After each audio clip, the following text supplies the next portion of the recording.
మన హిందూ దేవతలకు వాహనాలు చాలా ప్రాముఖ్యత కలిగి ఉంటాయి. మన దేవతలు వారి వాహనాల గురించి తెలుసుకుందాం. శ్రీ మహావిష్ణువు వాహనం గరుడ. అద్భుతమైన గరుత్మంతుడు, అర్ధమనిషి, అర్ధపక్షి రూపంలో ఉంటాడు. గరుడు వేగం, పరాక్రమం మరియు భక్తిని సూచిస్తుంది. శ్రీ మహాలక్ష్మి వాహనం గజం, ఏనుగు. అయిష్టానికి, రాజసాన్ని సూచిస్తుంది లేదా ఉల్లిపచ్చ. జ్ఞానం, నిశ్శబ్దతను సూచిస్తుంది. శ్రీ పరమశివుడు వాహనం నంది, భుజం, భక్తి, ధర్మానికి ప్రతీకం.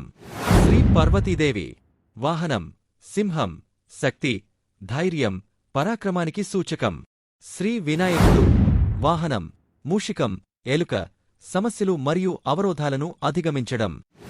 శ్రీ సుబ్రహ్మణ్య స్వామి వాహనం మయూరం, నెమలి, అహంకారాన్ని తగ్గించటం, విజయం, అందాన్ని సూచిస్తుంది. శ్రీ సూర్య భగవానుడు వాహనం 7 గుర్రాలు రథం, రోజుల సంఖ్య, వేగాన్ని సూచిస్తుంది. శ్రీ యమధర్మరాజ వాహనం మహిషం గేదె, నిర్దయత, ధర్మరక్షణకు సూచిక.